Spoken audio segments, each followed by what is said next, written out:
Hey guys, welcome to my working mom evening routine. If you're new to my channel, I work 3 days a week at a job in public relations, and while I'm at work, my 1-year-old Everly goes to a babysitter and my 3-year-old Reese goes to preschool. And I think it just kind of makes the evenings that much more special because we get to finally see each other after being apart that day. Everly was so sweet and smiley this day. She did take her shoe off in the car seat, which she always does, but hey, look at that smile. We got home and we had a few minutes before Reese would get home. We carpool with our neighbors, so they drop her off in the evenings. The first thing I always do when I get home is change into comfy clothes. I'm not someone who's going to stay in jeans all day. I tried to do a cool shot there where I took off my shoes and Everly picked it up and was like, nope, but here's my comfy clothes. And so then we headed outside to just kind of run around and get some sunshine. It ended up just a lot of me chasing Everly around, which is just fine. She is in the exploring phase for sure, and it's so fun to watch. It was a beautiful evening, which was such a treat because we had had a few cold days before that. When Reese got home, she gave me a sweet little hug, but unfortunately, just right after that, Everly fell and got a boo-boo, which was so sad. So I gave her some snuggles and then played with Reese a little. We have this toy. She also noticed the camera, but anyway, she has this toy dinosaur set that we put together with this toy drill, and then it constantly breaks, and so you constantly have to put the screws back in and drill it back together. And I think it's meant for the kid to do it, but Reese prefers for her to break it and then me fix it, and then her break it and me fix it. So we do that a lot, and she absolutely loves this toy. By now it's about 5:30, and so I'm starting to think about cooking dinner. I go ahead and fix this dinosaur so she can play with it, and then make sure Everly's all set. I had Miss Rachel on because she was still kind of sad about her boo-boo. And there Reese is. As you can see, there's a screw right there on the ground, so one of them already broke. I grabbed this great gluten-free biscuit mix because I was going to make a gluten-free chicken pot pie. It's just an easy, yummy, hearty family dinner. So I had some chopped up cooked chicken that I had saved. I defrosted that the day before.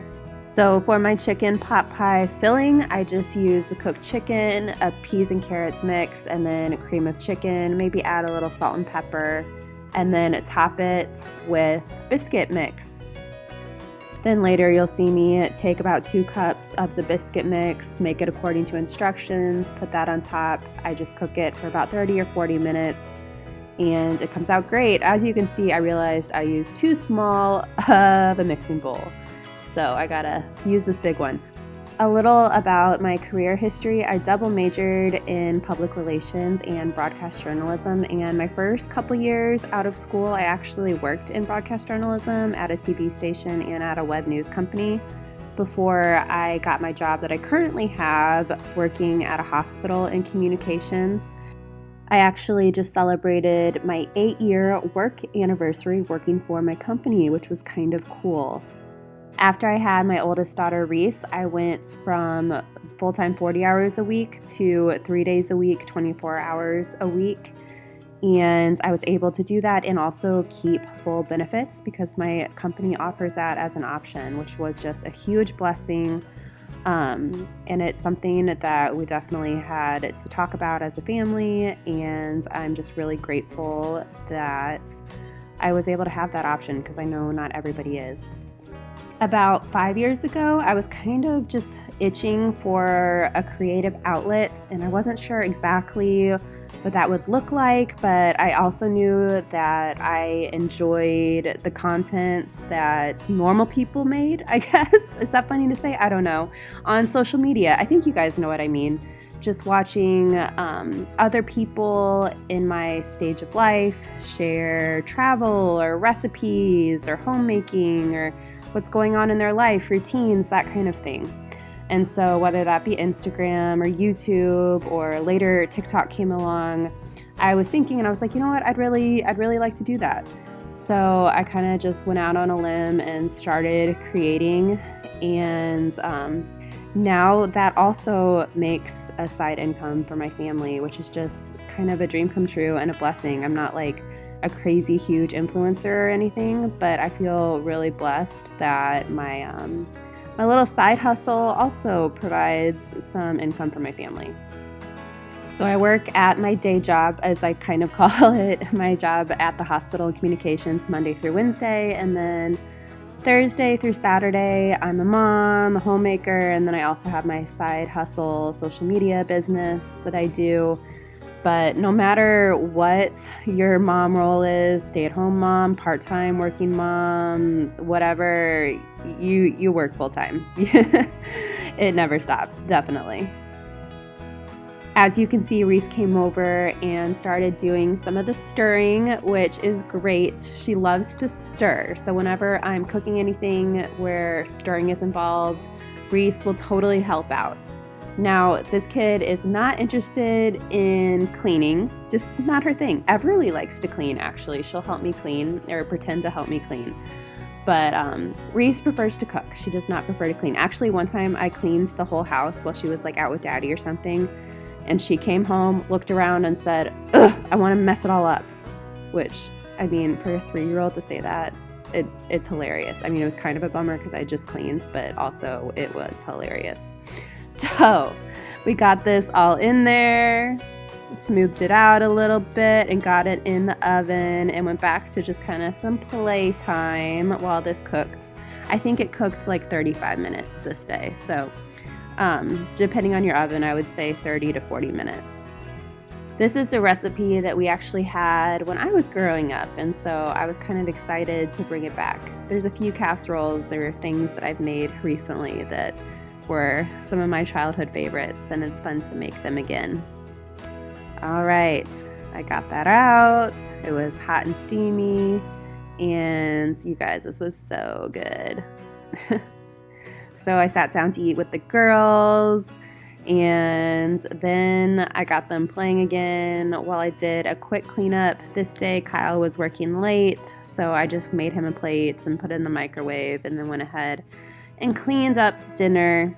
I think what I just threw was a toy that Reese was asking for, but it's been a few days since I filmed this when I'm doing this voiceover, so I'm not completely sure, but I think that that's what was going on.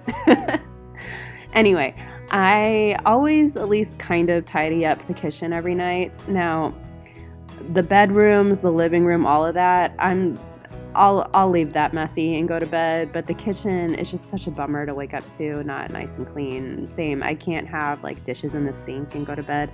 So I do always clean up the kitchen after dinner. But the rest of the house, like I'm one of those people, I kind of lose energy as the day goes on. I am not a night owl. I'm not really a early morning person either. I'm kind of someone who needs a ton of sleep, but I'm definitely not a night owl. I'm someone who just by the end of the night is just so over and so done.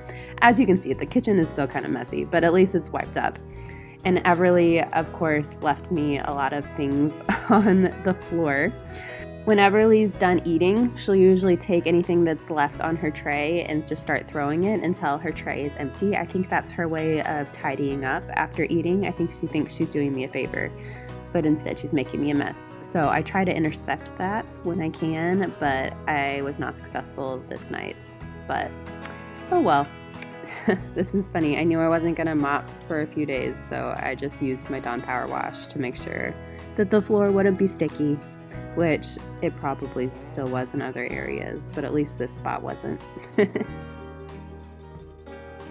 While doing this, I of course maybe had to go over to the girls once or twice to help them with something, but it is so sweet. They've really been starting to play together. Everly's 16 months now, and now that Reese is 3.5 too, I think they're just both enjoying each other's company a lot. They've always liked each other, but they're starting to just kind of really interact and have fun and giggle together more. My favorite thing in the world is when they just look at each other in their car seats and both smile at each other or both start giggling, or Reese does something that Everly thinks is funny and she giggles, and then Reese giggles. Just seeing them have just happy sister moments is just the sweetest thing in the world to me. Shortly after this, Kyle got home, and Everly loves to give him a big hug right when he gets home. Oh, so sweet. Then I got the girls in the bath. We do a bath about every other day, and this night it was bath night. So Kyle ate his dinner while I started bath, and then we switched. And this night I did go ahead and I cleaned up the living room. I know I may get some hate for this, but I don't make my kids clean up their toys. I always invite them to help me, but at their current ages, I'm just not sure that that's a realistic expectation, and it's kind of not a battle I choose. So I always invite them to help me. I'll play the Clean Up the Room song sometimes, and as they're older, I definitely plan to implement that more and encourage them to clean up after themselves and all that kind of thing. But I think in parenting, you have to keep in mind what stage your kids are currently at, where developmentally they're at, and also you kind of have to pick your battles, and teaching responsibility is so important, and I totally agree, and there are areas where we totally work on responsibility, and in the future, we will discuss cleaning up after yourselves, but there are definitely nights like tonight where I just do it. And then we all wake up to a cleaner living room. And when mama's happy, everybody's happy, right? After baths, we got the girls dressed. And I always put Everly to bed and Kyle puts Reese to bed. I like to read Everly a book before bed if she's still in a good mood while she has her milk. If she is just too tired, then I just kind of hold her while she has her milk in a dimmed room. And then she goes to bed. And after that, I take a shower, get my jammies on, and go to bed myself. Thank you so much for watching this video. Please give it a thumbs up, maybe leave a comment, and be sure to subscribe.